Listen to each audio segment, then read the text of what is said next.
बोलो. With every our brain adapts a new thoughts. So it always changes every day. If you are depressed today, you can still be happy tomorrow.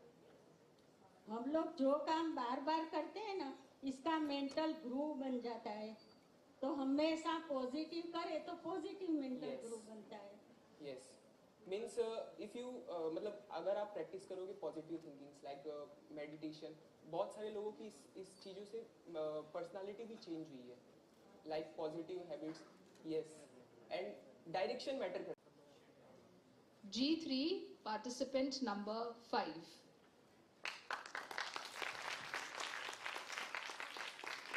Let's watch the video first. We are the parents of Shreya. We are wishful to see her in the finale of MSTA 3.0. She have come so far, so give it your all.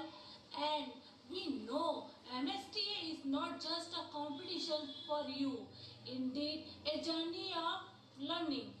Wish you all the success and good luck for your performance. We are the parents.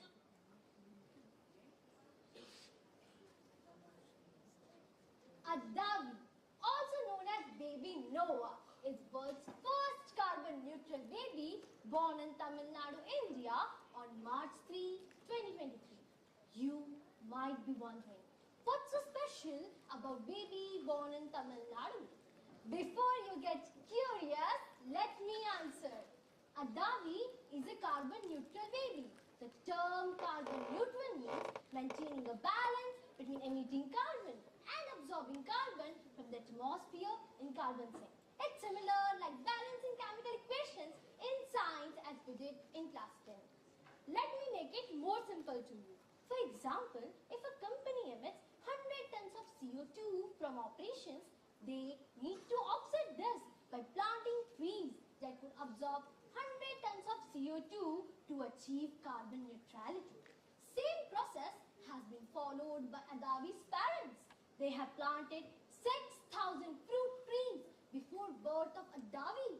That makes her world's first carbon neutral baby. A warm morning to respected jury members and all of you present here. I am participant number 5 from group 3 standing before you to express my views on topic sustainability. To understand the whole concept of sustainability, it is essential to understand the two important terms, sustainability and sustainable development. They both are interconnected. Sustainability is the long-term goal of living within the limits of natural resource, while sustainable development is the process of working towards that goal. But here, the question arises, why the topic sustainability? One day, randomly scrolling through an YouTube, I found a video named Inside Most Crowded Slum, Dharavi. You only think why one could see such a video of slum, but one like me who want to know the reality would definitely see. And that was the moment when truth became undeniable. Mumbai, which is India's financial capital, also known as City of Dream, inhabits the world's most crowded slum, Dharavi, with a pin code 017, where even the basic human survival requirements are not met. Despite being the world's biggest slum, it demonstrates a strong connection with sustainability. Though they are facing problems like sanitation and infrastructure, but has developed a remarkable system of resource reuse and recycling, offering a valuable lesson for sustainable development. It's an estimate that 5,000 businesses from 15,000 single rooms are operated from the slums of Dharavi, which is mainly based on recycling. Besides this, the two major environmental concerns I would like to state. On 16th May 2025, UN Chief sounds alarm in the melting Himalayan glaciers and has warned that it could shed 80% of its ice by the end of this century. Second, as per the news published by UN, every year 11 million metric tons of plastic waste is dumped into ocean, leading to the death of 1 million marine animals, countless fish and turtles. They also have a right to live as we have. Though selfishness is a bottomless pit of human nature. But we can't stop make efforts to save our planet. So here are the 3 pillars to achieve sustainability. First, environmental protection.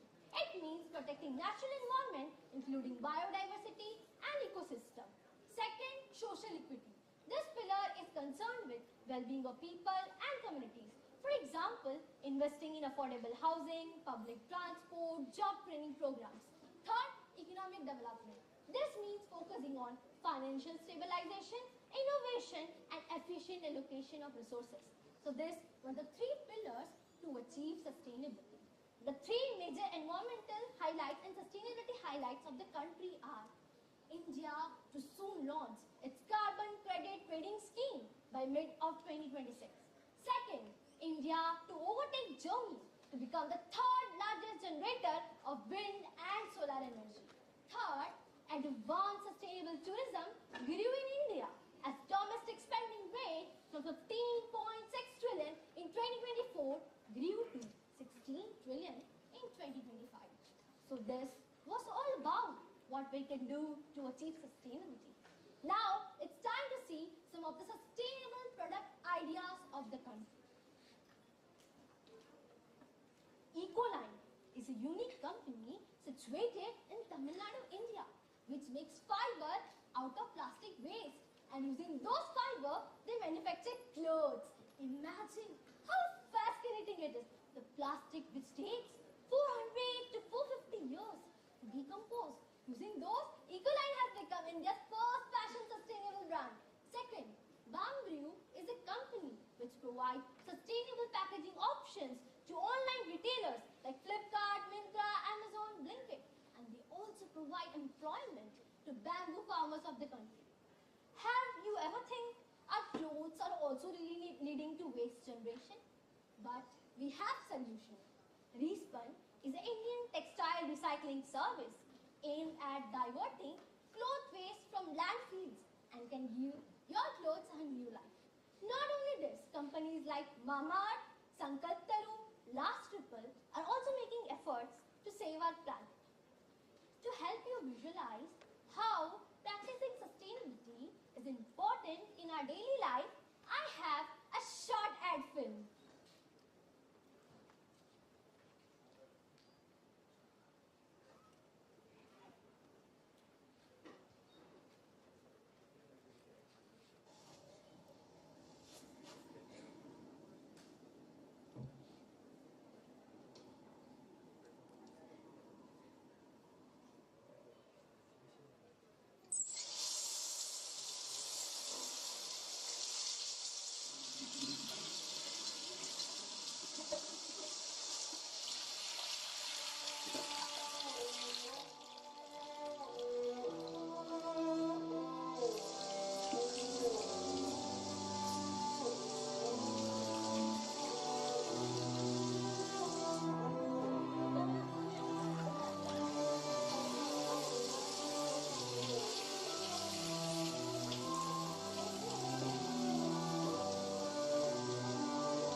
हमारे आधे गांव ने पानी P लिया और एक शहर वाले का नहाना अभी खत्म ना हुआ। Lastly, I would like to conclude by saying that we don't need to engage in a grand heroic actions to be a part of change. Small acts, when multiplied by millions of people, can transform the world. Thank you and have a good day.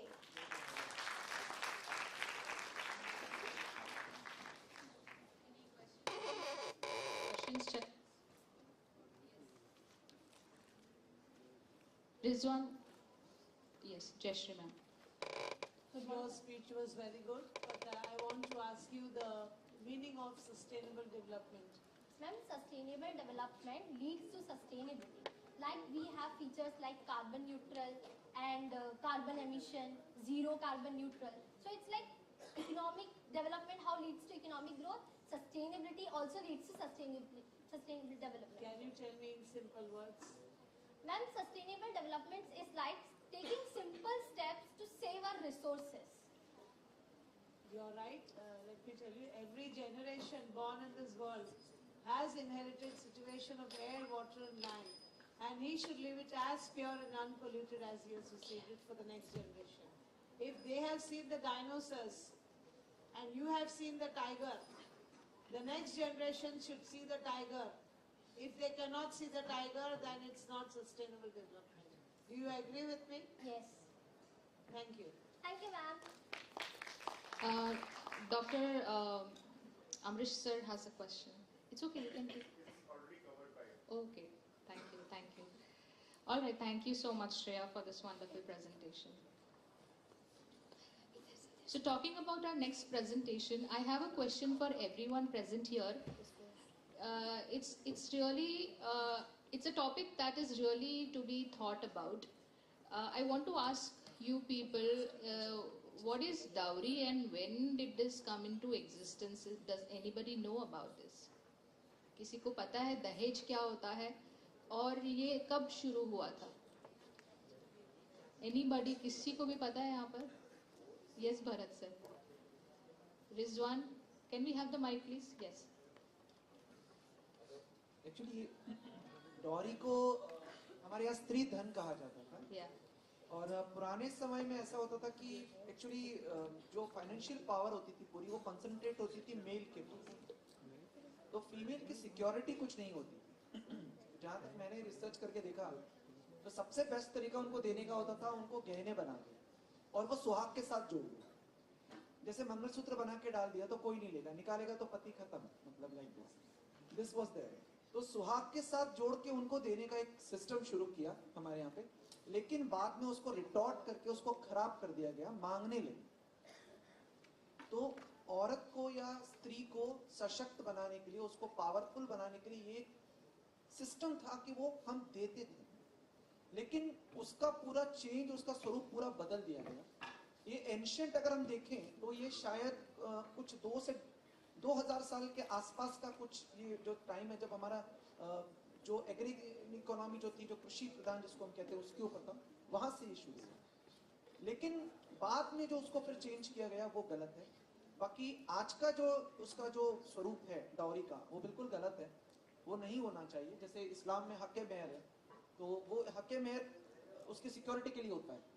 अगर husband उसको तलाक देता है तो उसको हक मेहर चुकाना पड़ता है, तो वो उसकी सिक्योरिटी है। उसी तरीके से ये भी एक चीज है। कुछ रिलीजन में इसका कंप्लीटली बिल्कुल मना है कि लेना ही नहीं है, जैसे बहुत से रिलीजन में नहीं लेते हैं, लेकिन कुछ रिलीजन में इसको है, लेकिन वो गलत है।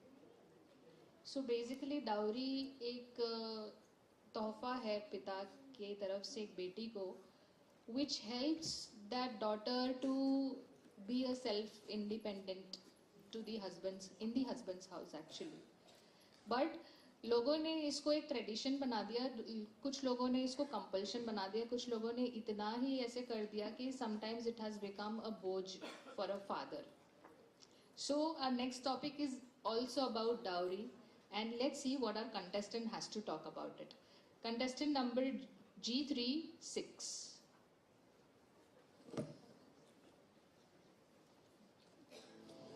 Hello, we at SSR Institute of Management and Research, permanently affiliated to Savitribai Phule Pune University, we are very glad. We participated in MSTA 3.0 and we are very happy that our student from MBA second year, Shruti Tiwari, has reached to the final. So we the teachers are wishing Shruti as Shruti all the best. Our Shruti has reached MSTA 3.0 finals. We wish her all the best. Shruti, all the best. हाँ श्रुति बेटा, अच्छे से करना और डरना नहीं, हमारे लिए तो आप पहले से ही विनर हो। All the best. आज श्रुति पगली एट लास्ट तो फाइनल में पहुंच ही गई। This is such a big moment for our Tiwari family. You inspired so many including me. Go and rock the final round. You deserve this. All the very best. A very bright morning to all of you present here. Bright not because the sun outside, but we dare to bring the light on the dark truth. Yes, how education itself has been chained to dowry. This is gold-plated degrees. And hello, I am Shruti Tiwari. They say having a daughter is like having a goddess Lakshmi enter your home. But tell me honestly, if she is truly Lakshmi, then why do we demand car, cash and flats along with her? Since when did we started charging rent for welcoming a goddess? We live in a country where a father celebrates his daughter's first step, but silently begins saving for the step she will one day take out of his home. He saves for her, not for her dreams, but he saves for her dowry. Look closely at this image. The graduation cap, not sitting proudly on a head, but chained to bangles. This is not education, this is imprisonment. So, this is the graduation cap. Why is holding there? Why is sitting there? I want to question you all. A father bends his back, breaks his bones, sacrifices his food, comfort, his any health. And what does it get in the end? A purchaser or a son-in-law? A marriage or a transaction? Tell me, isn't dowry nothing but a sale of daughters to the educated beggars? Yes, you heard it right, beggars. Because the man who demands dowry isn't a groom. He is a customer, and the family who gives it, they're auctioneers forced by fear, by pressure, and by society that confuses status with a price tag. Look around you. Every seat here has a story. Some of you know someone who suffered silently, and some of you may have heard whispers in your own family. It is closer than you think. We live in a country who call ourselves the world's largest democracy, yet half of its population is auctioned in broad daylight. And the stage we call it is marriage. Just like gold's purity is measured in carats, exactly like that, bride's worth is being measured in degrees. So I want to ask you, just like gold's purity is measured in carats, why is bride's worth is measured in degrees? I want to question you all that. Now, we dare to call her Lakshmi, the goddess of wealth when she enters the home. But what do we do to our Lakshmi? We weigh her, we bargain her, we burn her. We measure her worth in kilos of gold, in square feet of land, and in numbers of the cars parked outside. History tells us that in ancient India, Sridhan was sacred. The wealth was given to women was her own right, was her own security, was her independence. But what have we made of it? From Sridhan to Stripdhan. Look at that hypocrisy, dude. And now, I want to ask that our freedom fighters, Raja Ram Mohan Roy, Ishwar Chandra Vidyasagar, fought against sati, fought against child marriage. But what have we done of it? We read stories of Sita being the embodiment of purity, of Draupadi being humiliated in the Sabha. And even centuries later, we are still humiliating our daughters just like a modern invoice attached. Today, as you sit here, or somewhere in India, a father is giving away his life savings, not for her daughter's dreams, but for the price demanded to accept her. And friends, do you know the cost of this greed? Every year, thousands of women are burned, beaten, and killed due to dowry-related crimes. And those crimes are just on another level. Every year, 20 plus women per day lose their lives due to dowry related violence. Statistics are not just violences, they are obituaries. Every year, thousands of women die. Now, the modern cases. Let us not fool ourselves. So, dowry is not a culture, it is extortion. It is not pride, it is begging dressed as culture. So, here, do you remember the Nisha Sharma who refused to marry a guy because he demanded dowry? She was a brave, she was called brave, she was something. Then why do we declare her as exception? Why do isn't that the norm? Then we remember Vismaya, the Kerala medical student, who was found in her in-law's house after dowry harassment. She was a doctor, she was educator, she was not only someone who protects the society. Then what we do to it? What our fault in it? Now, I want to ask the youth sitting here. The question is, who will stop this? The government, the court, the police? Laws exist, but laws are blind without courage. The truth is, it is us. We, the youth, we, the sisters, we, the brothers, and we, the parents. Because if we reject dowry, just once, only once, the entire system collapses. Now I want to ask the youth sitting here, do you want to marry with pride or with price tag? Degrees, not guilty. neither our daughter's birth. The guilt is yours and the guilt is mine and the guilt is ours. It's 2025, the so-called 21st century, where we can launch rocket to the Mars, but we still trade our daughters like kettles. Should we clap for this dual degree in science and stupidity? Friends, dowry is not a culture, it is corruption. So stop glorifying it as gifts. It's time to declare, my daughter is not for sale, my education is not something licensed to bag, and my sister is not an EMI plan. Because if we, the new generation, remain silent, then who will raise the voice?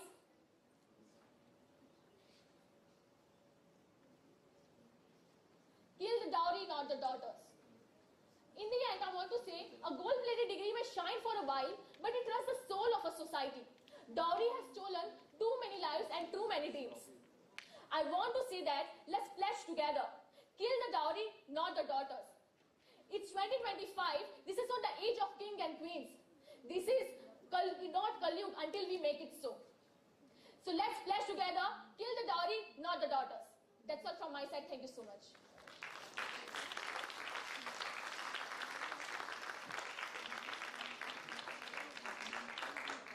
Any comments, judges? Or any questions? You were very good. Thank you so much. You must be aware of some of the laws that we have against dowry. You should have mentioned something about that, or if you are aware, you could have said something like what are the things that we can do to prevent our society from getting into this dirt. Yes, ma'am. We have lots of we have Dowry Act, which was passed on 1961, and you are asking about the solutions. So the laws are still there, but it depends on us. We the youth, we are the next generation. We are serving the future. So it depends on us how to make the change. ये हमारे ऊपर निर्भर करता है कि हम आगे की जनरेशन को कैसे एनकरेज करें, मोटिवेट करें कि ये सब चीजें बंद हो, क्योंकि डाउरी एक ऐसी चीज है जो सदियों से चली आ रही है और हमारी गवर्नमेंट जो है वो दूसरी चीजों में भी ध्यान दे रही है, पर हर चीज की शुरुआत एक छोटे चेंजेस से होती है. हम एक लार्जर पिक्चर को देखते हैं, पर उसके लिए हमको हर छोटी छोटी चीज को ध्यान देना चाहिए, और डाउरी उनमें से एक है. दहेज प्रथा एक ऐसी प्रथा है जो हर पिता को मजबूर कर देती है अपनी बेटी को बेचने में. हाँ, मैं मानती हूँ कि कोई अर्बन एरियाज में ये ग्राउंड लेवल पर है, बट ये हमारे ऊपर है कि अगर हम यूथ हमने एक बार मना कर दिया तो पूरा जो सिस्टम है पूरा कोलैप्स हो जाएगा. तो it's upon us. Yes, Rajesh sir has a question. Yep. So, women at last sitting in this auditorium, you being a woman, such a beautiful topic that you had. Any message to the women that you have?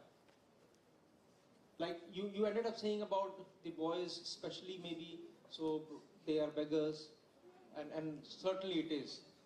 I agree to the entire statements here. While signing off, do you want to say something to the women at large in this auditorium? So we are the women. I want to say that हमने बहुत सारी चीजें अपने ऊपर सही हैं और शायद हम आगे भी सहते आएंगे, पर कब तक सहेंगे? मुझे क्वेश्चन पूछना है, कब तक हम सहेंगे? कभी ना कभी हमको इन सब पे रोक लगाना पड़ेगा. It's time for the equality we are asking for from ages. और जब तक हम साथ में खड़ी नहीं होंगे, तब तक ये चीजें बंद नहीं होंगी. I know urban areas, rural areas में अवेयरनेस का इतना नहीं होता है, मतलब वहाँ पे लोगों को पता नहीं होता है कि डाउरी में क्या होता है. उन लोग इन सब चीज के जानकार नहीं होते. कुछ पेरेंट्स स्टेटस के लिए मतलब ऑफ कोर्स सोसाइटी के प्रेशर के लिए चीजें करते हैं, but it's high time that we daughters say no to this. It's high time that we say no, Papa, no. I am educated. I can earn myself. So this is. Looking at this particular topic, I must want to say कि all the girls sitting here, जितनी भी युवा महिलाएं हैं इस auditorium में, मैं ये कहना चाहूँगा कि मेरे ही एक जानने वाले ने ये बात कही थी मुझसे कि लड़कियों अपने पिता का हाथ थाम लो, किसी का पांव पकड़ने की जरूरत नहीं पड़ेगी आप. So be with your parents and you will do well. That was wonderfully said by Dr. Rajesh. sir. Thank you so much for that. Talking about, okay, now the group 3 participants are done with their presentation. Now we will move forward towards group 2. And talking about our first presentation from group 2, I would like to say something. वो दिन जब आसमान से tower गिर गए पर इंसानियत और ब्रेवरी की रोशनी अब भी जिंदा थी.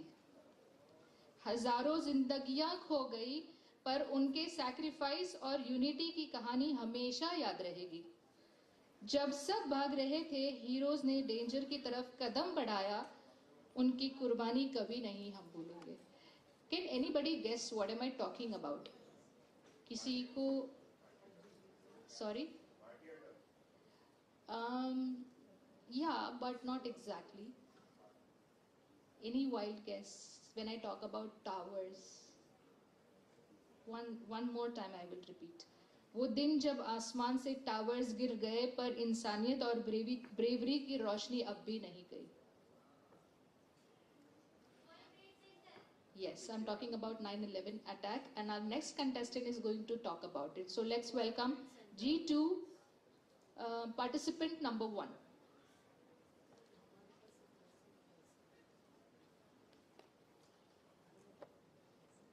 Hello Jyoti, I just heard an incredible news that you have been made it with the final round of Mega Student Teacher Award competition. I am absolutely thrilled and so incredibly proud of you. Do you realize what an amazing accomplishment this is? Out of so many participants, you have proven yourself amongst the best. This is not just luck. This is the result of your dedication, passion, and natural teaching ability. So all the best for the finale. Best of luck जोजो. मुझे लगता है तूने expect नहीं किया था ना कि मैं आऊँगी और मैं ऐसा कुछ कर रही हूँ. इतने दिन से तो बोल रही थी क्या सरप्राइज है, क्या सरप्राइज है. यही सरप्राइज था. आज तुझे भी पता है, मुझे भी पता है, एक्सपेक्ट हमने नहीं किया था कि हम फर्स्ट राउंड भी क्लियर करेंगे और आज थर्ड तक आ गए. फाइनलिस्ट बन चुकी है तू. एक कदम दूर है विनर बनने से भी. But no matter what the result is, for me, for mummy, for papa, you are an already a winner. और just do your best, shine bright, and I know you got this. और last में फोड़ के आना. Bye bye. Hello.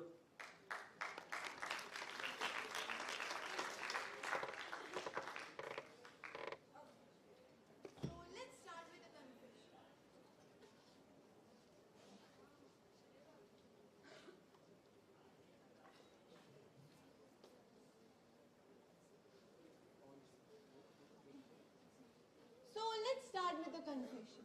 Today, I'm not here to argue or to deliver a speech. I'm here to share a real-life incident. A story so powerful, so engaging, that when you walk out of this auditorium, it will stay with you. Not with someone, but with each one of you. So, do you want to hear it? Yes. Come on guys, louder. Okay, so it was a bright morning. The sun was shining brightly, the sky was clear, the city was alive. People were rushing to offices, children were heading to school. It was a normal day. But then suddenly, the sounds of roaring engines started in minutes. The sound that once symbolized progress now carried destruction. That morning is not remembered for its sunrise, but for the shadows it cast. That day the time stopped, and when it started again, the world was no longer the same. So a very warm morning to everyone. Today we are not here to remember a date in history, but to step into the shoes of those who lived it. Today, I'm here to talk about a terror attack that happened on United States of America known as 9/11. So now, let's start from square one. The first plane, American Airlines Flight 11, took off from Boston International Airport to its destination, Los Angeles. There were 92 people in the planes. 11 were crew members, while 81 were passengers. After 15 minutes of the takeoff, my dear friends, it was revealed that there are 5 hijackers in the plane. One of them was Muhammad Atta, who was a trained pilot. By nationality, he was an Egyptian, but was a resident in America. Remember this guy. I'm going to reveal something very important later. So now, he and his team members forcefully entered into the cockpit, took over the control, and redirected the plane towards the World Trade Center.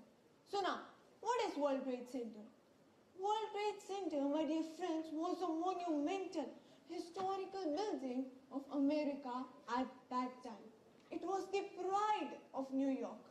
It had 2 towers. One was the north, while other was the south. And yes, you've guessed it right. The first plane crashed into the North Tower of the World Trade Center at 8:46 a.m. At that time, George Bush was the President of America. He was on his way to a school in Florida when he received the news about the crash. But do you know what he says? He says that it is unbelievable that anyone could ever do that. The pilot must have suffered from a heart attack. But just 17 minutes later, my dear friends, just 17 minutes, another plane with 5 hijackers crashed into the South Tower of the World Trade Center. But this time, George Bush was in a second-grade classroom and was performing a reading activity when his White House Chief of Staff, Andrew Carr, whispered in his ears that America is under attack. But this time, George Bush's reaction was unpredictable. He remained calm and continued the exercise for the next 7 minutes. My dear friends, these 7 minutes were very, very critical, as within the 7 minutes, the entire world knew that America is under attack. Now, along with the news of the second crash, it was revealed that 2 more planes were hijacked. My dear friends, 2 more planes. The third plane was American Airlines Flight 77 that crashed the same way, but this time in Pentagon, the US Department of Defense. My dear friends, but this time you would have realized that how well this attack was planned and executed, that a country's defense unit was attacked and harmed. At this point of time, the entire American airspace was shut down and the planes in the air were ordered to land to their nearest airports immediately. Now everyone was fearing about the fourth plane, that where would it crash? There were major 2 suspects. The plane could either crash into the White House, the residence of US President, or the US Capitol, the legislature seat of the federal government. But my dear friends, the plane neither crashed into the White House nor the US Capitol, as the plane crashed in the empty field of Pennsylvania. But do you know why? Because the passengers in the plane had already realized that the plane was hijacked, and they took the path to fight back and save hundreds of lives that would have been lost in this crash. Now, my dear friends, you should know that after the crashes in the World Trade Center, the structures of both the towers weakened and one of them caught fire, which resulted in the collapse of both the towers, marking end of historical building. More than 3,000 people had died and over 6,000 were injured in this attack. Now the most important question: who did this and why?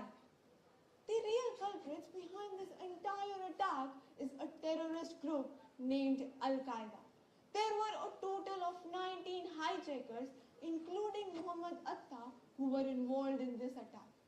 The real mastermind you're thinking about? The real mastermind was Khalid Sheikh Mohammed, whose plan was approved by his head, the leader Osama bin Laden. The reason stated by Osama for this attack was that it's like several foreign USA policies, and this attack was a message for USA to change things. Now USA is revenge. USA took its revenge by launching several operations and campaigns like War on Terror, and in 2011, after a decade long of manhunt, USA located and killed Osama bin Laden in Pakistan. Now the lesson learned from the entire incident is pretty simple, that an eye for an eye makes the entire world blind. Osama took the revenge for what USA did, while USA took the revenge for what Osama did.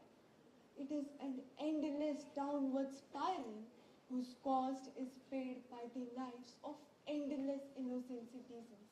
So that was my time. Thank you.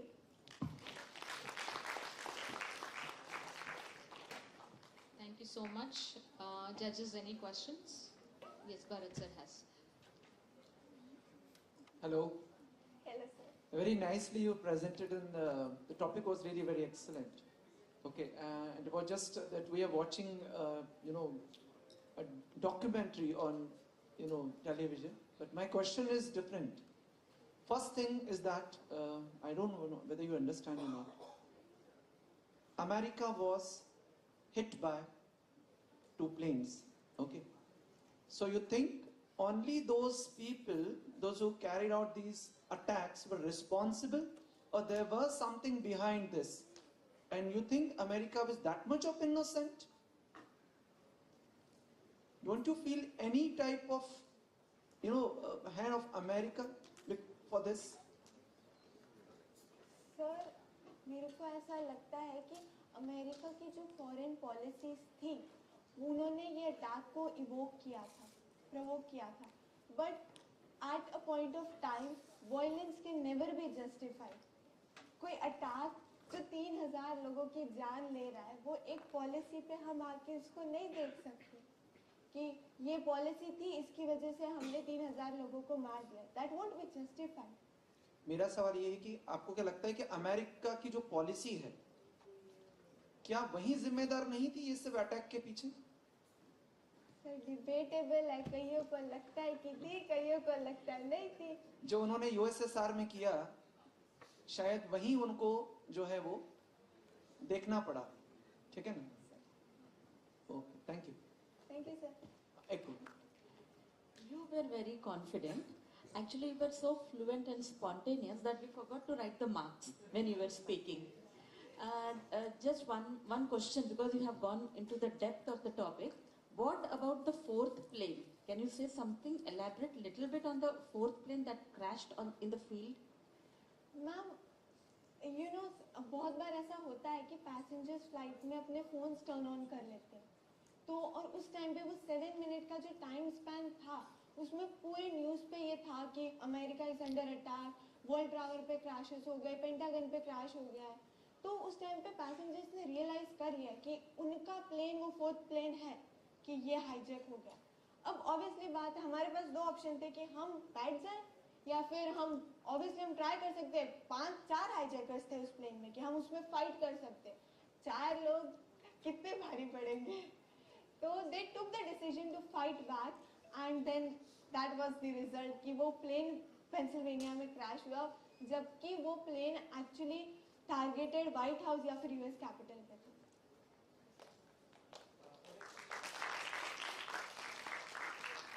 और एक चीज़ मैं आपको, आपने बहुत अच्छा बताया 4th plane के बारे में, उसके बाद बहुत सारे चीज़ें आई हैं.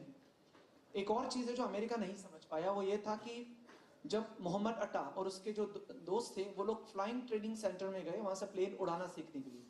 तो जो उड़ा रहे थे वो, तो उन्होंने पूछा उन जब ऊपर प्लेन उड़ाने की बातें उन्होंने सीखा, जब उनसे कहा गया कि चलो वो हम लैंडिंग सीखते हैं, तो उन्होंने कहा हमको लैंडिंग नहीं सीखना है. They said we don't want to learn landing. उस वक्त जो ट्रेनर था उसके दिमाग में नहीं आया कि ये क्या बात हुई कि प्लेन टेक ऑफ करना है, वो हवा में रखना है. बोले हमें इतना बताइए कि प्लेन को मूव कैसे करते हैं, हवा में कैसे रखते हैं. लेकिन उन्होंने ये नहीं सीखा कि हमको लैंड कैसे करना है, क्योंकि उनको नीचे आना ही नहीं था. उस वक्त वो साइन वो नहीं समझ पाए. अमेरिकन जो अपने आप को ज्यादा स्मार्ट समझते हैं, वो नहीं समझ पाए, और इसीलिए ये प्लेन क्रैश हुआ. Thank you sir. Thank you so much, sir. there's a small announcement, एक छोटा सा announcement for everybody. जिन लोगों के वाईफाईज ऑन है प्लीज बंद कर दीजिए, because we are facing little bit of internet difficulty over here. तो आप चेक कर लीजिए क्विकली अपने फोन्स, जिनके भी वाईफाईज ऑन है प्लीज बंद कर दीजिए, बिकॉज यहाँ पे फ्री वाईफाई प्रोवाइड किया जा रहा है, everybody's I think phones are connected. So because of that overloading हो रही है and we are facing a little bit of difficulty. And yes, moving towards the next participant, हमने एक presentation already from group 3 सुना about sustainability, like problems. और Jayashree ma'am ने question किया था कि यूथ क्या कर सकती है for a sustainable life. So हमारी जो next participant है, she has come up with some solutions. So let's hear from her. Next participant, group 2, participant number 2. Please come. Hello everyone, I am Sunil Nair, Principal of Young School VAPI. Alchemy Initiative MSTA Finale contestant Priya Misra, congratulations. Wish you all the success in the finale round 2. Our blessing and prayers always be with you. All the best. God bless you. Hello everyone, I am Sunil Nair, Principal of Young School VAPI.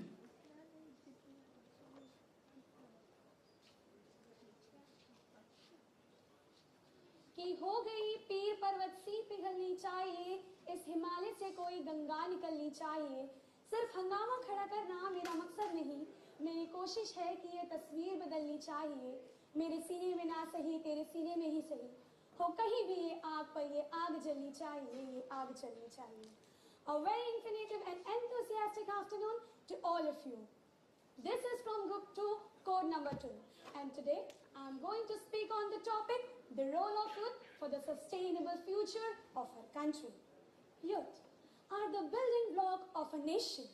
Why as a young people we should always think to become an IAS officer, an engineer or a doctor. In this nation of Mahatma Gandhi and vocational education, why cannot I dream of a nation where a young Dalit boy from Gujarat, through vocational education, become the major shoemaker of the world? Why cannot I dream a nation where a barber from Tamil Nadu become the major hairstylist of Hollywood actors? Why? Future is not something we enter. Future is something we create. So like not just to shape it, but be the best version of it. And the future of this nation would be bright when the youth of this nation, rather than feeling proud that Sundar Pichai being the CEO of Google and Satya